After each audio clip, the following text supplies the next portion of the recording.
ناظرین،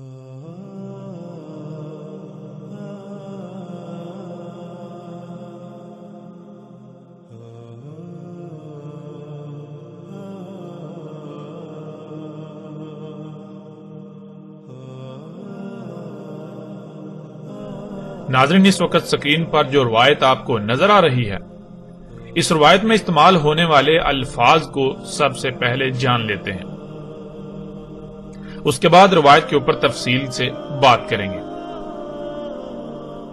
ان میں پہلا لفظ ہے قبض۔ قبض ناظرین کہتے ہیں روک لینے کو،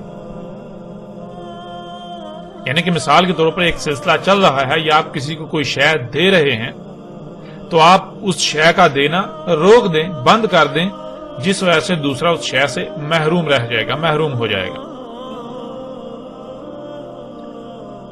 اس طرح اگلا لفظ ہے شاع، جس کے معنی ہے قانون، یعنی جو آپ نے قانون بنا دیا، جو آپ نے قدر میں کر دیا، یعنی جو حساب تاب، جو کیلکولیشن آپ نے کر دی، جو قانون بنا دیا۔ پھر اگلا لفظ ہے احداث، جو کہ جمع کا صیغہ ہے، اس کا بعد ہے حدثہ۔ احداث کے معنی ہیں ایجادات، واقعات، حادثات، جدت، آفات اور مصائب وغیرہ۔ پھر آگے لفظ آتا ہے نزوع، جس کے معنی ہے ایک شے کا دوسری پر سوار ہونا، جیسے جانور، چرند پرند وغیرہ جنسی حاجت پوری کرنے کی غرض سے ایک دوسرے پر سوار ہوتے ہیں۔ کچھ تو اچانک اپنی اگلی ٹانگیں اٹھا کر مادہ پر سوار ہو جاتے ہیں، تو کچھ بھاگتے ہوئے آتے ہیں اور اچانک اپنی اگلی ٹانگیں اٹھا کر مادہ پر سوار ہوتے ہیں، اسے عربی میں نزوع کہا جاتا ہے۔ اگلا لفظ ہے العیر، جس کے معنی ہے قافلہ، سواریوں کا قافلہ۔ محمد رسول اللہ علیہ السلام کے وقت اور موجودہ ایجادات سے پہلے تجارت، سفر، حج وغیرہ کی غرض سے اونٹوں کے جو قافلے چلتے تھے انہیں العیر کہا جاتا تھا۔ اس کے علاوہ گدو، گھوڑوں اور خچروں کے قافلوں کو بھی العیر کہا جاتا تھا، یا کسی بھی قسم کے قافلے کو العیر کہا جاتا تھا۔ اور یہاں یہ بھی جان لیں کہ العیر بنیادی طور پر کسے کہتے ہیں، یعنی قافلہ بنیادی طور پر کسے کہتے ہیں؟ العیر یا قافلہ کہتے ہیں زیادہ لوگوں کا پیدل یا سواریوں پر کسی سفر کے لیے پوری ترتیب کے ساتھ سفر کرنا، یعنی سب سے آگے کون چلے گا، اس کے دائیں کون چلے گا، پیچھے کون چلے گا، بائیں کون چلے گا، یعنی اس طرح پوری ترتیب کے ساتھ جب کوئی لوگوں کا گروہ، کچھ سواریوں کا گروہ سفر کرتا ہے، اسے عربی میں العیر اور اردو میں قافلہ کہتے ہیں۔ اب آتے ہیں ناظرین اس روایت کی طرف۔ رسول اللہ صلی اللہ علیہ وآلہ وسلم نے کہا قبض کر لے گا اللہ علماء کو۔ قبض کہتے ہیں روک لینے کو، یعنی جیسے اگر آپ کوئی شے کسی کو دے رہے ہوں تو بند کر دینا، دینا بند کر دینا، وہ سلسلہ روک دینا، جس وجہ سے دوسرا اس شے سے محروم ہو جائے گا۔ تو رسول اللہ صلی اللہ علیہ وآلہ وسلم نے کہا کہ اللہ علماء کا سلسلہ روک دے گا، علماء کا سلسلہ بند کر دے گا۔ پھر اس سوال کا بھی آگے جواب دے دیا کہ علماء کا سلسلہ اللہ کیسے روکے گا۔ اس کا جواب رسول اللہ علیہ السلام نے یوں دیا، اور قبض کرے گا علم ان سے، یعنی انسانوں پر علم کھلنا روک دیا جائے گا، بس جیسے اس کا قانون ہے۔ جب اللہ علم قبض کر لے گا، یعنی انسانوں پر اللہ کی طرف سے علم کھلنا بند ہو جائے گا، رک جائے گا، تو اللہ کا قانون ہے کہ پھر ایجادات، واقعات، حادثات، جدت، مصائب و آفات ایک دوسرے پر ایسے چڑھیں گے جیسے جانور جنسی حاجت کو پورا کرنے کے لیے ایک دوسرے پر سوار ہوتے ہیں۔ ایجادات، واقعات، حادثات، جدت، آفات و مصائب کے قافلوں پر قافلے چڑھیں گے، قافلوں پر قافلے ہوں گے، جیسے جانور جنسی حاجت پورا کرنے کے لیے ایک دوسرے پر سوار ہوتے ہیں، اس طرح ایجادات کے، واقعات کے، حادثات کے، آفات کے قافلوں پر قافلے اس طرح ایک دوسرے پر چڑھیں گے۔ ناظرین، رسول اللہ صلی اللہ علیہ وآلہ وسلم نے کہا قبض کر لے گا اللہ علماء کو۔ پھر اس سوال کا بھی جواب دے دیا کہ اللہ کیسے علماء کو قبض کرے گا؟ اللہ قبض کر لے گا علم کو، جیسے اس کا قانون ہے۔ ناظرین، روایت میں آگے بڑھنے سے پہلے یہاں یہ بات جان لینا بہت ضروری ہے کہ اللہ کے علم عطا کرنے یا اس کے قبض کرنے کا قانون کیا ہے۔ اس سوال کا جواب قرآن کی سینکڑوں آیات میں موجود ہے، لیکن ہم آپ کے سامنے کچھ ایسی آیات رکھتے ہیں جو اس بات کو ایسے کھول دیں گی کہ کسی بھی قسم کا کوئی ابہام نہیں رہے گا۔ ناظرین، اس وقت سکرین پر آپ کو 3 آیات نظر آ رہی ہیں۔ ان میں سب سے پہلی آیت ہے سورہ البقرہ کی اور آیت کا نمبر ہے 129۔ دوسری آیت ہے سورہ آل عمران کی اور آیت کا نمبر ہے 164، اور تیسری آیت ہے سورۃ الجمعہ کی اور آیت کا نمبر ہے 2۔ ناظرین، سب سے پہلی بات تو یہ ہے کہ قرآن میں بھی آیات کی ترتیب اسی طرح ہے، یعنی جیسے ہم نے پہلے نمبر پر جسے رکھا وہ قرآن میں بھی پہلے نمبر پر ہے، جسے ہم نے دوسرے پر رکھا وہ قرآن میں بھی ترتیب کے لحاظ سے دوسرے نمبر پر، اور جسے ہم نے تیسرے نمبر پر رکھا وہ ترتیب کے لحاظ سے قرآن میں بھی تیسرے نمبر پر ہی آئی ہے۔ تو ناظرین، پہلی آیت جو کہ سورۃ البقرہ کی ہے، آیت نمبر 129، اس میں ابراہیم علیہ السلام کی دعا ہے اپنے رب سے، جس میں ابراہیم علیہ السلام کہتے ہیں ہمارے رب بیس کر یعنی کھڑا کر رسول انہی میں سے، ان پر تلاوت کرے تیری آیات کی اور سکھائے انہیں علم کتاب کا اور حکمت سکھائے، یعنی اس علم کا استعمال کب، کہاں، کیسے، کیوں اور کتنا کرنا ہے یہ بھی سکھائے اور ان کا تزکیہ کرے۔ ناظرین، آیت میں آنے والے الفاظ پر بھی تفصیل سے بات کریں گے اور انہیں ہر لحاظ سے کھولیں گے، لیکن اپنے موضوع پر۔ اس وقت جو ہمارا موضوع ہے اس لحاظ سے آپ یہ بات جان لیجئے اور خود اپنی آنکھوں سے دیکھ لیجئے کہ ابراہیم علیہ السلام نے جو دعا کی اس میں کیا کہا اور اس کی ترتیب کیا ہے۔ ابراہیم علیہ السلام نے انہی میں سے رسول کی بعثت کی دعا کی جو ان پر اللہ کی آیات کی تلاوت کرے۔ اس کے بعد 3 چیزوں کا ذکر کیا جو بالترتیب یہ ہیں۔ نمبر 1، ان کو علم سکھائے کتاب کا۔ نمبر 2، انہیں حکمت سکھائے، یعنی اس علم کا جو علم سکھایا اس علم کا استعمال کرنا بھی سکھائے، وہ علم کب، کہاں، کیسے، کیوں اور کتنا استعمال کرنا ہے۔ نمبر 3، ان کا تزکیہ کرے۔ ناظرین، رب العالمین کی طرف سے ابراہیم علیہ السلام کی اس دعا کا جواب کیا آیا وہ آپ باقی 2 آیات میں دیکھ سکتے ہیں، اور پھر ان میں رسول کی بعثت اور اس کا انسانوں پر اللہ کی آیات کی تلاوت کے بعد انہی 3 چیزوں کا ذکر ہے جو ابراہیم علیہ السلام کی دعا تھی۔ لیکن یہاں یہ بات قابل غور ہے کہ ان آیات میں ان تینوں چیزوں کی ترتیب مختلف ہے، یعنی ترتیب وہ نہیں ہے جو ترتیب ابراہیم علیہ السلام نے بیان کی۔ اللہ سبحانہ وتعالی نے ابراہیم علیہ السلام کی دعا کے جواب میں کہا کہ اس نے رسول بیس کیا انہی میں سے جو ان پر میری آیات کی تلاوت کرتا ہے۔ اس کے بعد ان 3 چیزوں کی ترتیب کو دیکھیں۔ نمبر 1، ان کا تزکیہ۔ نمبر 2، انہیں کتاب کا علم سکھانا۔ نمبر 3، انہیں حکمت سکھانا۔ یعنی ابراہیم علیہ السلام نے ان 3 میں سے پہلے نمبر پر یہ رکھا کہ انہیں علم سکھائے کتاب کا، لیکن اللہ سبحانہ و تعالی نے کتاب کا علم سکھانے کو دوسرے نمبر پر رکھا۔ ابراہیم علیہ السلام نے دوسرے نمبر پر حکمت کو رکھا، لیکن اللہ سبحانہ و تعالی نے حکمت کو تیسرے نمبر پر رکھا، اور ابراہیم علیہ السلام نے تزکیے کو تیسرے نمبر پر رکھا، لیکن اس کے برعکس اللہ سبحانہ و تعالی نے تزکیے کو پہلے نمبر پر رکھا۔ ناظرین، ابراہیم علیہ السلام نے علم سکھانے کو 3 میں پہلے نمبر پر اور تزکیے کو تیسرے اور آخری نمبر پر، لیکن اللہ سبحانہ و تعالی نے تزکیے کو پہلے نمبر پر رکھا اور اس کے بعد دوسرے نمبر پر علم سکھانے کا ذکر کیا اور پھر آخری اور تیسرے نمبر پر حکمت کو رکھا۔ یعنی ان آیات میں یہ بات بالکل واضح ہو جاتی ہے کہ جب تک کسی کا تزکیہ نہیں ہوتا تب تک وہ کتاب کا علم نہیں سیکھ سکتا۔ ایسا ممکن ہی نہیں کہ تزکیے کے بغیر کوئی کتاب کا علم سیکھ سکے۔ اس لیے اللہ سبحانہ و تعالی نے پہلے نمبر پر تزکیے کو رکھا۔ جب تک تزکیہ نہیں ہوتا تب تک کتاب کا علم حاصل ہونا ناممکن ہے، اور تزکیے کے لیے طیب رزق شرط ہے، کیونکہ تزکیہ ہوتا ہی طیبات سے ہے۔ ناظرین، آج دنیا میں شاید ہی کوئی ایسا شخص ہو جسے طیب کا علم ہو کہ لفظ طیب کے معنی کیا ہے اور طیب رزق ہوتا کیا ہے۔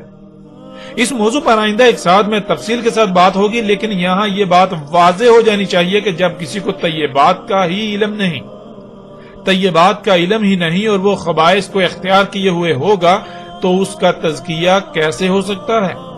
اس کا تزکیہ کیوں کر ہو سکتا ہے؟ اور جب تزکیہ نہیں ہوگا تو پھر ظاہر ہے کتاب کا علم کیسے کھل سکتا ہے؟ کیسے سمجھ آ سکتا ہے؟ کیسے حاصل ہو سکتا ہے کتاب کا علم؟ کتاب کے علم کے لیے تو تزکیہ شرط ہے، جب تزکیہ ہوگا ہی نہیں تو علم حاصل نہیں ہو سکتا، اور جب علم حاصل نہیں ہو سکتا تو پھر حکمت تو علم کے بعد آتی ہے، جب علم ہی حاصل نہیں ہو سکتا تو پھر حکمت بھی حاصل نہیں ہو سکتی۔ ناظرین، یہ ہے اللہ کا قانون، جس قانون سے اللہ علم عطا کرتا ہے یا پھر علم کو قبض کر لیتا ہے۔ اور ناظرین، ظاہر ہے جب رزق کی کوئی اہمیت نہیں رہے گی، لوگوں کو طیب کا علم ہی نہیں ہوگا تو پھر ان پر کتاب کا علم کیسے کھل سکتا ہے؟ جب علم نہیں کھلے گا تو ظاہر ہے پھر جہالت غالب آئے گی اور ہر سو ہر طرف جہالت پھیل جائے گی۔ جب جہالت غالب آتی ہے، جہالت پھیل جاتی ہے تو پھر انسان اپنی خواہشات کی اتباع کرتے ہیں اور اپنی خواہشات کو ہی دین کا نام دے لیا جاتا ہے۔ وہ اپنی خواہشات کے خلاف ایک لفظ بھی سننے کو تیار نہیں ہوتے اور نہ ہی برداشت کرتے ہیں۔ یوں پھر وہ اپنی خواہشات کی اتباع میں دن بدن آگے بڑھتے چلتے جاتے ہیں اور اس مقام پر پہنچ جاتے ہیں جہاں سے واپسی ناممکن ہو جاتی ہے۔ ناظرین، یہی محمد علیہ السلام نے کہا تھا کہ اللہ علم کو قبض کرے گا، جیسے اس کا قانون ہے جب علم قبض ہو جائے گا تو جہالت غالب آ جائے گی، دنیا میں جہالت پھیل جائے گی۔ جب جہالت غالب آ جائے گی، جہالت پوری دنیا میں پھیل جائے گی تو لوگ اپنی خواہشات کی اتباع کریں گے۔ انہیں علم ہی نہیں ہوگا کہ دنیا میں آنے کا مقصد کیا ہے۔ جو ان کی خواہشات ہوں گی وہ اسی کے پیچھے بھاگیں گے، انہیں کی اتباع کریں گے، انہیں کو پورا کریں گے۔ جب لوگ اپنی خواہشات کی اتباع کریں گے تو ایجادات ہوں گی۔ اللہ نے یہ قانون میں کر دیا تو پھر کیا ہوگا؟ تو پھر ایجادات ہوں گی، واقعات ہوں گے، حادثات ہوں گے، جدت آئے گی، آفات و مصائب ہوں گے، ایسے کہ ایک دوسرے پر چڑھیں گے، قافلوں پر قافلے چڑھیں گے۔ یعنی ایجادات ایسے ہوں گی جو ایک دوسرے پر چڑھیں گی، واقعات ایسے ہوں گے جو ایک دوسرے پر چڑھیں گے، حادثات ایسے ہوں گے جو ایک دوسرے پر چڑھیں گے، آفات ایسی ہوں گی جو ایک دوسرے پر چڑھیں گی۔ ایسے ہی ایجادات کے قافلوں پر قافلے چڑھیں گے، جیسے جانور جنسی حاجت پورا کرنے کے لیے ایک دوسرے پر چڑھتے ہیں، ایک دوسرے پر سوار ہوتے ہیں۔ حادثات و واقعات کے قافلوں کے قافلے ایک دوسرے پر ایسے چڑھیں گے جیسے جانور یا جاندار جنسی حاجت کو پورا کرنے کے لیے ایک دوسرے پر سوار ہوتے ہیں۔ یعنی جیسے گدھا، گھوڑا یا باقی جانور دوڑتے ہوئے آتے ہیں اور جنسی حاجت کو پورا کرنے کے لیے اچانک مادہ پر سوار ہو جاتے ہیں، یا جیسے جنسی حاجت پوری کرنے کے لیے ایک دوسرے پر چڑھتے ہیں، بالکل ایسے ہی ایجادات، حادثات، واقعات و مصائب ایک دوسرے پر ایسے ہی چڑھیں گے۔ اور ناظرین غور کریں، کیا آج یہ سب نہیں ہو رہا؟ کیا آج آپ پوری دنیا میں یہ سب ہوتا ہوا نہیں دیکھ رہے؟ محمد رسول اللہ علیہ السلام نے کہا، ایجادات، واقعات، حادثات، جدت، آفات و مصائب وغیرہ ایک دوسرے پر اس طرح چڑھیں گے جیسے جانور جنسی حاجت کو پورا کرنے کے لیے ایک دوسرے پر سوار ہوتے ہیں۔ تو ناظرین، آپ سکرین پر دیکھ رہے ہیں محمد رسول اللہ علیہ السلام کے الفاظ کے عین مطابق آج طرح طرح کی ایجادات، آفات، مصائب، حادثات ایسے وقوع پذیر ہو رہے ہیں گویا کہ وہ ایک دوسرے پر چڑھ رہے ہیں، اور ایجادات ایک دوسرے پر بالکل ایسے ہی سوار ہیں جیسے جانور جنسی حاجت کو پورا کرنے کے لیے ایک دوسرے پر سوار ہوتے ہیں۔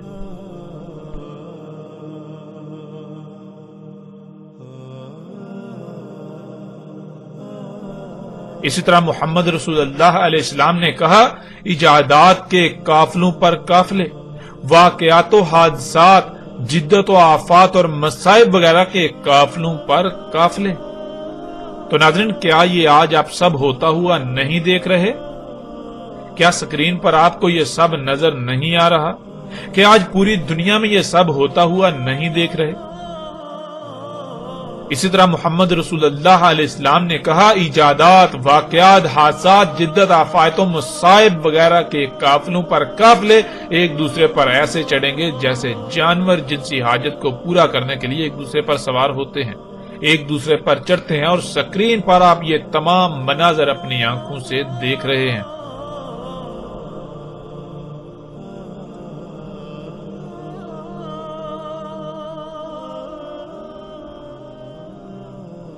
تو ناظرین بڑھتے ہیں اگلی روایت کی طرف۔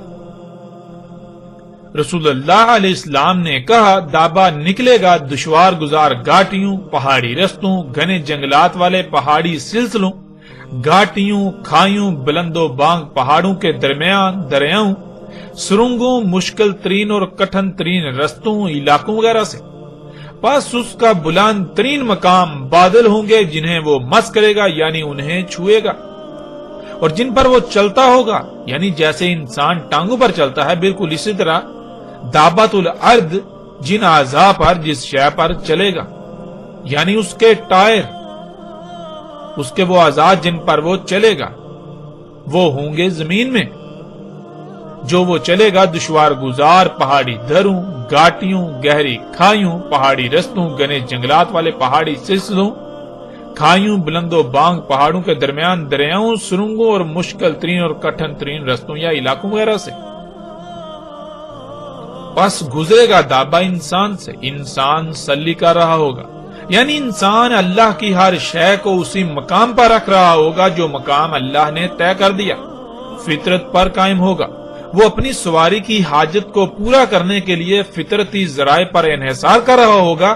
پس دابا جب گزرے گا تو کہے گا تو جو صلات کر رہا ہے یعنی تو جو اپنی سواری کی حاجت کو پورا کرنے کے لیے فطرت پر انحصار کر رہا ہے، یہ فطرتی ذرائع تیری اس حاجت کو کیسے پورا کر سکتے ہیں؟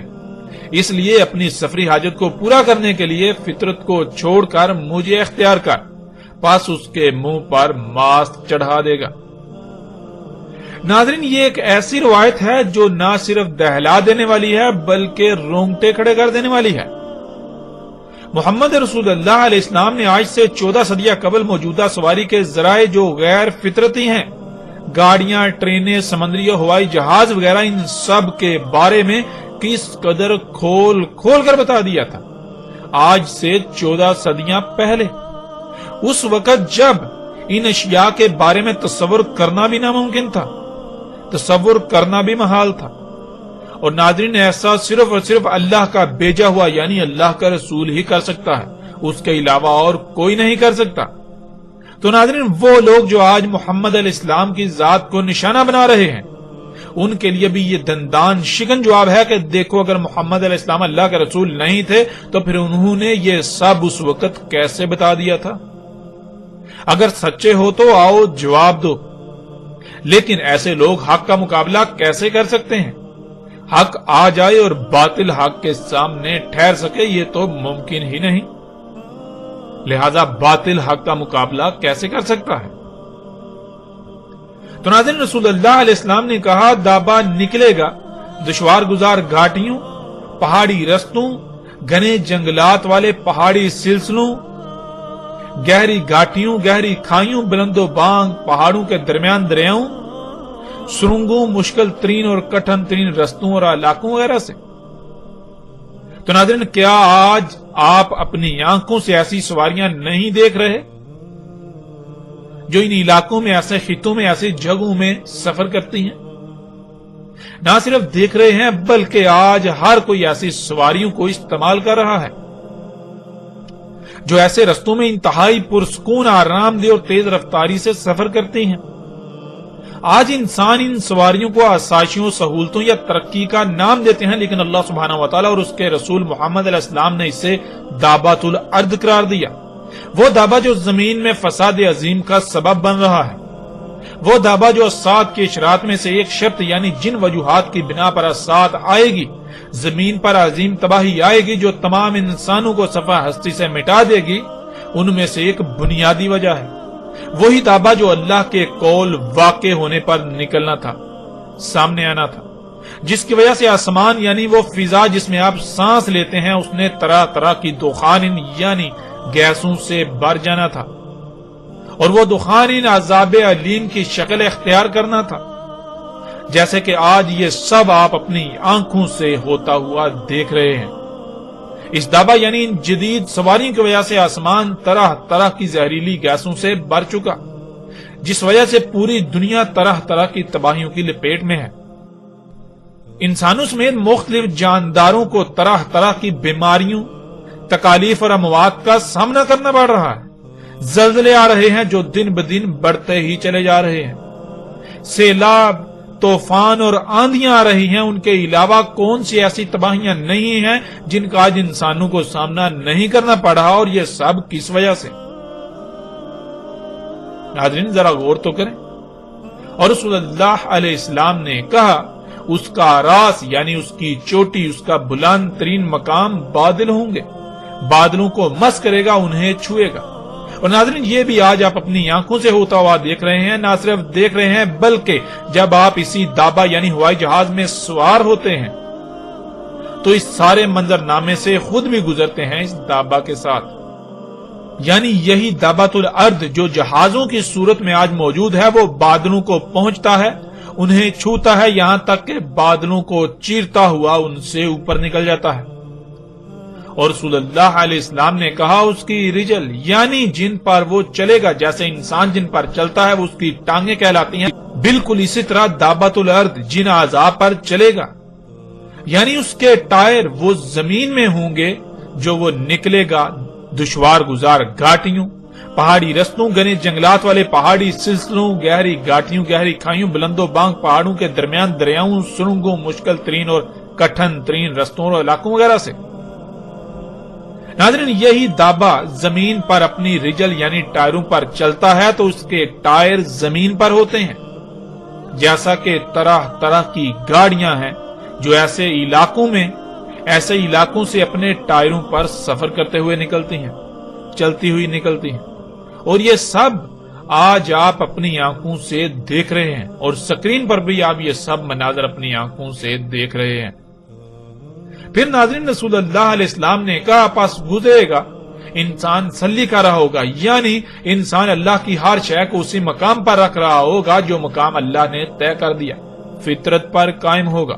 وہ اپنی سواری کی حاجت کو پورا کرنے کے لیے فطرتی ذرائع پر انحصار کر رہا ہوگا، پس دابا کہے گا جو تو صلاح کر رہا ہے، یعنی تو جو اپنی سواری کی حاجت کو پورا کر رہا ہے، تو جو اپنی سواری کی حاجت کو پورا کرنے کے لیے فطرت پر انحصار کر رہا ہے، یہ فطرتی ذرائع تیری اس حاجت کو پورا کیسے کر سکتے ہیں؟ اس لیے اپنی سفری حاجت کو پورا کرنے کے لیے فطرت کو چھوڑ کر مجھے اختیار کر، پس اس کے منہ پر ماسک چڑھا دے گا۔ یعنی ناظرین رسول اللہ علیہ السلام نے بالکل واضح یہ کہا کہ جب تک یہ سواریاں نہیں نکلیں گی تب تک انسان اپنی سواری کی حاجت کو پورا کرنے کے لیے فطرتی ذرائع پر انحصار کریں گے۔ یعنی انسان اپنی سفری حاجت کو پورا کرنے کے لیے گدھے، گھوڑے، اونٹوں اور خچروں پر انحصار کر رہے ہوں گے، لیکن جب یہ دابا نکل آئے گا، دابۃ الارض آ جائے گا، جب یہ وجود میں آ جائے گا تو لوگ چاہتے یا نہ چاہتے ہوئے بھی اسے استعمال کرنے پر مجبور ہو جائیں گے، کیونکہ انسانوں کو نظر آ رہا ہوگا کہ ان جدید سواری کے ذرائع کی موجودگی میں ان کی سواری کی حاجت کو فطرتی ذرائع یعنی گدھے، گھوڑے، اونٹ اور خچر وغیرہ پورا نہیں کر سکتے۔ وہ اس تیز رفتار ترین دور میں ان سست رفتار فطرتی ذرائع سے اپنی اس حاجت کو پورا نہیں کر سکتے۔ یوں تمام انسان اپنی اس حاجت کو پورا کرنے کے لیے دابۃ الارض پر انحصار کریں گے، جس کا نتیجہ یہ نکلے گا کہ پوری دنیا کی فضا دابۃ الارض سے خارج ہونے والی زہریلی گیسوں سے بھر جائے گی۔ اب ناظرین آپ خود غور کریں، کیا یہ سب آج نہیں ہو چکا؟ کیا آپ کو یہ سب ہوتا ہوا نظر نہیں آ رہا؟ کیا محمد رسول اللہ علیہ السلام کا آج کے بارے میں کہا ہوا ایک ایک لفظ سچا ثابت نہیں ہو رہا، سچا ثابت نہیں ہو چکا؟ محمد علیہ السلام نے اس قدر کھول کھول کر دابۃ الارض کی وضاحت کر دی کہ اندھوں کو بھی نظر آ جاتا، مگر محمد علیہ السلام کی اس قدر وضاحت کے باوجود کوئی ایک بھی شخص آج ایسا نظر نہیں آتا جسے دابۃ الارض آج سے پہلے نظر آیا ہو۔ اور ناظرین یہاں محمد رسول اللہ علیہ السلام کے وہ الفاظ بھی بالکل سچ ثابت ہوتے ہیں کہ محمد رسول اللہ علیہ السلام نے کہا تھا کہ جب دابت الارض نکلے گا تب دنیا میں کوئی ایک بھی مومن نہیں ہوگا، اور جیسے ہم آگے بڑھیں گے تو آئندہ ایک ساتھ میں ایسی روایات بھی آپ کے سامنے آ جائیں گی۔ اور ناظرین ظاہر ہے اگر کوئی مومن ہوتا تو اسے دابت الارض نظر آنا چاہیے تھا، مگر ہم نہیں دیکھتے ہیں کہ دابت الارض کے نکلنے سے لے کر آج تک کوئی ایسا شخص ہوا ہو جسے دابت الارض نظر آیا ہو۔ زبان سے مومن ہونے کے دعوے دار تو کروڑوں ہیں، لیکن حیرانی والی بات تو یہ ہے کہ ان مومنوں کو دابت الارض نظر ہی نہ آیا۔ انہیں اس کے برعکس آسائشیں، سہولتیں، آسانیاں نظر آتی رہیں اور آج بھی نظر آ رہی ہیں۔ تو ناظرین اب آپ سے سوال ہے کہ کیا اب بھی دابت الارض کے بارے میں کوئی شک و شبہ رہ چکا؟ کیا دابت الارض کی کھل کر وضاحت نہیں ہو چکی؟ اور پھر ناظرین ان لوگوں سے سوال ہے جو یہ کہتے ہیں کہ ایک جانور نکلے گا، یعنی دابت الارض کو انہوں نے ایک جانور بنا دیا، وہ نکلے گا اور لوگوں سے باتیں کرے گا۔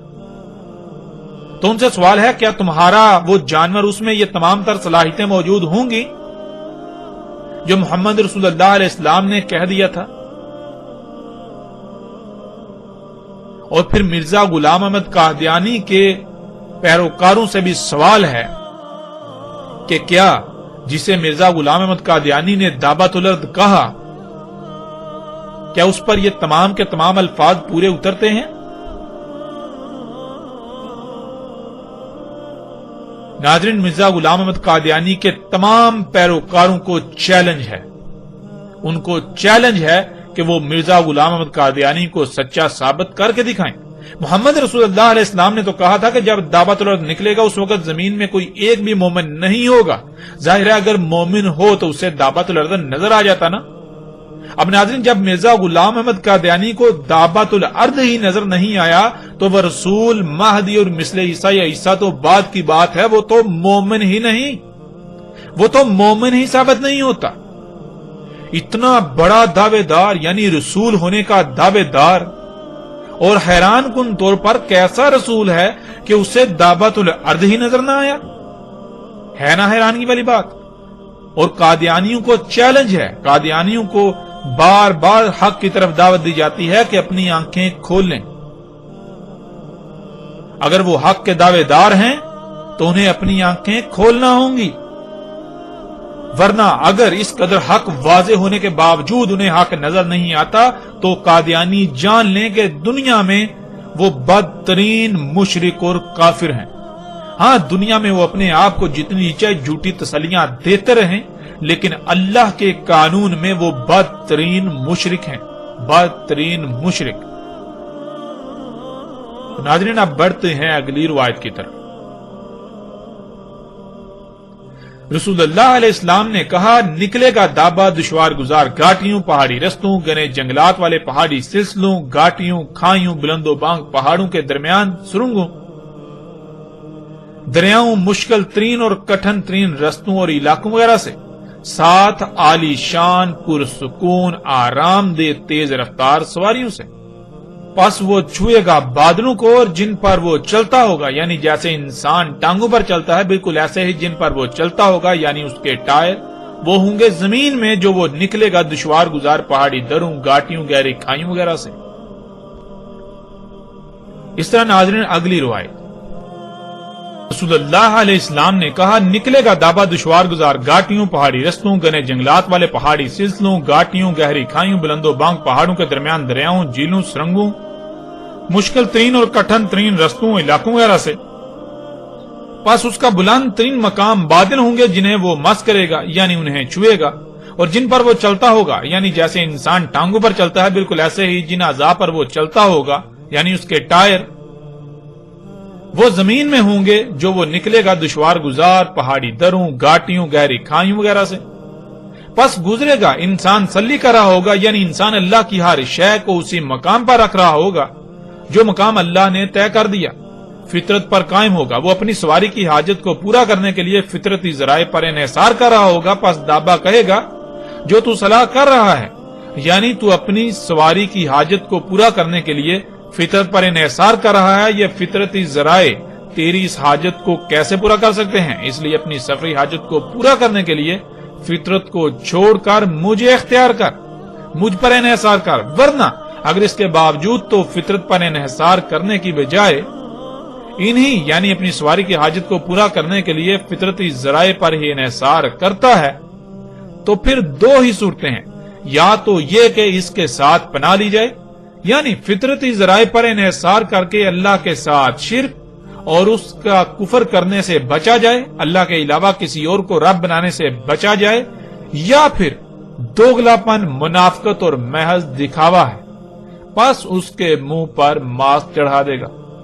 ناظرین، اس روایت میں اور پچھلی روایت میں کوئی زیادہ فرق نہیں ہے، پیچھے جو تفصیل سے جس روایت پر ہم بات کر چکے، دونوں تقریباً ایک ہی روایت ہیں، لیکن اس روایت میں صرف اتنا اضافہ ہے کہ اگر یعنی کہ دابا دعوت دیتا ہے مجھ پر اپنی سواری کی حاجت کو پورا کرنے کے لیے مجھ پر انحصار کر، اور اگر کوئی انحصار نہیں کرتا یعنی کوئی نہیں کر رہا ہوگا تو دو ہی صورتیں ہوں گی، یا تو یہ کہ وہ اس سے بچنا چاہے گا، یعنی کہ اسے پتا ہوگا، یعنی وہ شخص مومن ہوگا، اسے علم ہوگا کہ یہ کفر ہے، یہ اللہ کے ساتھ کفر ہے، اگر میں دابا کو استعمال کروں گا یعنی اللہ سبحانہ وتعالی نے تو مجھے فطرت پر قائم ہونے کا حکم دیا، اور مجھے سواری کی حاجت پورا کرنے کے لیے اللہ سبحانہ وتعالی نے یعنی فطرت نے تو مجھے جو سواری کے ذرائع مہیا کیے وہ گدے، گھوڑے اور خچر وغیرہ ہیں، اونٹ وغیرہ ہیں، اگر میں ان کو چھوڑ کر انہیں اختیار کرتا ہوں، یہ تو اللہ کے ساتھ کفر ہے، یہ تو اللہ کے علاوہ اور کو رب بنانا ہے، لہٰذا میں اللہ کے علاوہ کسی اور کو رب نہیں بنا سکتا، میں اللہ کے ساتھ شرک نہیں کر سکتا،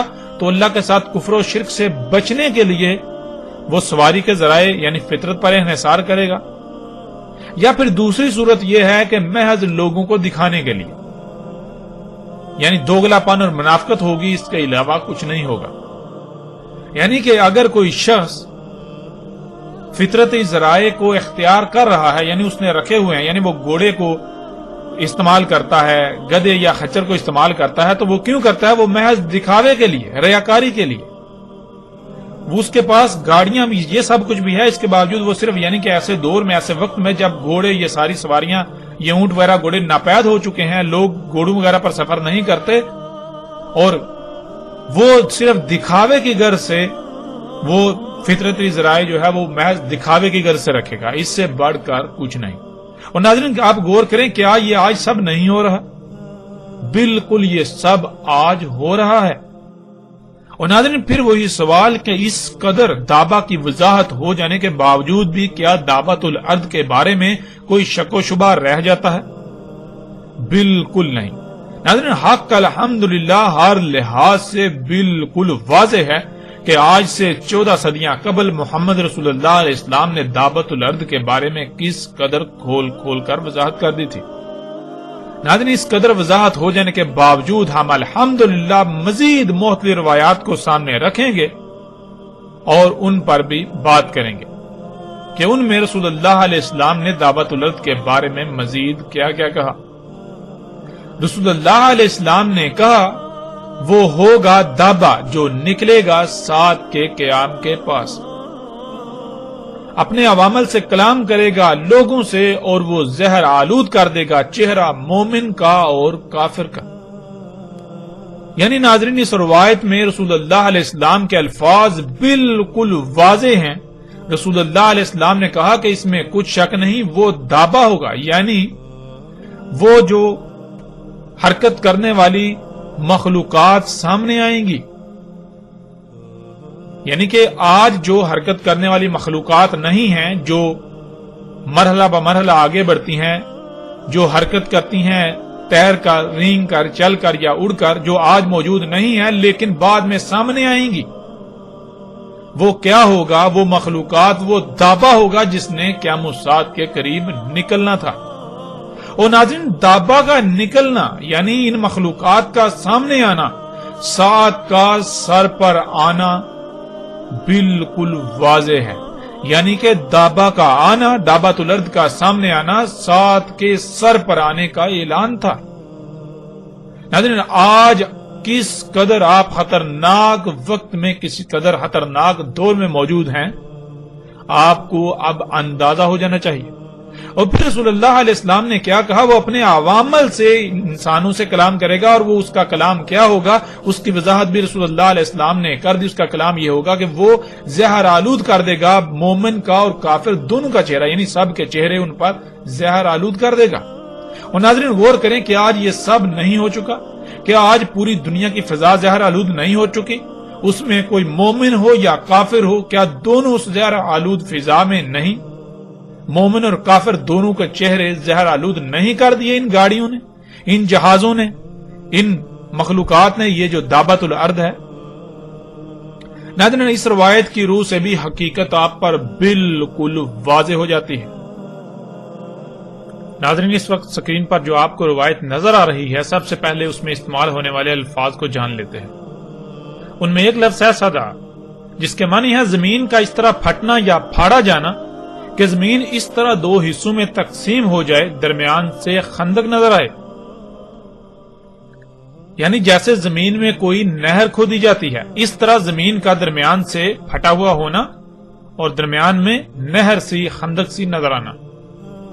اگلا لفظ ہے جری، اس کا مادہ جر ہے، جس کے معنی پگڈنڈی، لانا، واپس لے جانا، کھینچ کر اپنے اوپر کرنا اور اتار دینا، گھسیٹنا، چلنا، گھسٹ کر چلنا، جیسے پانی میں کوئی شے بہتی ہے۔ اور جری بہنے کو بھی کہتے ہیں، جیسے کشتی پانی میں بہتی ہے۔ اور ایسی سواری جو کہ پگڈنڈی کی طرح ہو اور اپنے اوپر وزن اٹھا کر چلتی ہو، وزن اپنے اوپر رکھتی ہو اور اسی طرح اتار دیتی ہو۔ اور کا کے معنی ہے جیسے۔ اس کے علاوہ عربی میں یہ پورا لفظ بھی استعمال ہوتا ہے کجری، جس کے معنی ہے جس میں عیش و آرام ہو۔ رسول اللہ علیہ السلام نے کہا نکلے کا دابا صدا سے، الصفا میں، یعنی ایک لائن میں زمین اس طرح پھٹے گی یا پھاڑی جائے گی کہ اس میں خندق بن جائے، زمین ایسے کھودی جائے گی کہ اس میں خندق بن جائے، جیسے زمین کھود کر نہر نکالی جاتی ہے۔ اس خندق سے نکلے گا دابا جیسے بہتی ہوئی پگڈنڈی ہو، جو سامان کو، لوگوں کو اپنے اوپر اٹھا کر بہنے کی طرح چلتی ہو۔ ناظرین یہ روایت انتہائی حیران کن روایت ہے۔ اس میں محمد رسول اللہ علیہ السلام کے الفاظ میں غور کریں کہ کیا آج ایسا ہو رہا ہے؟ کیا کوئی ایسی سواریاں ہیں، یعنی زمین کو کھودا جاتا ہے، اس طرح پھاڑا جاتا ہے جیسے کہ نہر نکالی جاتی ہے، جیسے کہ خندق نکالی جاتی ہے، اس طرح ایک لائن میں، پھر اس کے اندر یعنی اس میں دابا یعنی چلنے والی سواری کوئی ایسی شے چلتی ہے اس طرح جیسے کہ کوئی پگڈنڈی ہوتی ہے، یعنی پگڈنڈی جیسے کوئی بیلٹ ہوتی ہے زمین کے اوپر جو ہے وہ جیسے بچھی ہوئی رینگ رہی ہے۔ کیا ایسی شے آج نظر آتی ہے؟ اور ناظرین جب غور کریں تو آپ دنگ رہ جائیں گے کہ آج پوری دنیا میں مختلف جگہوں پر آپ کو ایسی پگڈنڈیاں چلتی ہوئی نظر آئیں گی۔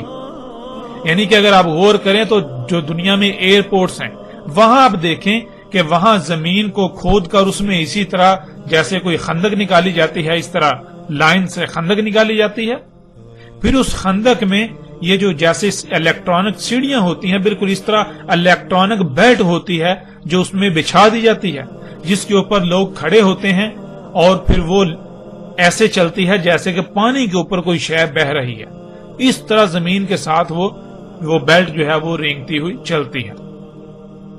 ناظرین غور کریں کہ رسول اللہ علیہ السلام نے آج سے 14 صدیاں قبل اس شے کے بارے میں بھی کتنے حیران کن الفاظ استعمال کیے، اور سکرین پر یہ مناظر آپ اپنی آنکھوں سے دیکھ رہے ہیں۔ ناظرین غور کریں کہ پگڈنڈی اگر اس طرح چلے کہ زمین پر پانی پر تیرنے کی طرح گھسٹ کر چل رہی ہو تو کیسا نقشہ سامنے آتا ہے؟ اگر آپ یہ نہیں جانتے کہ پگڈنڈی کسے کہتے ہیں تو اس وقت سکرین پر نظر آنے والی تصاویر پگڈنڈی کی ہیں، انہیں غور سے دیکھیں اور پھر تصور کریں کہ پگڈنڈی کی طرح کی سواری ہو، گویا کہ پگڈنڈی زمین پر گھسٹ کر اس طرح چل رہی ہو کہ لوگوں کو اپنے اوپر اٹھا لیتی ہے اور آگے چل کر اتار دیتی ہے۔ اور اب آپ سکرین پر ان مناظر کو بھی دیکھیں.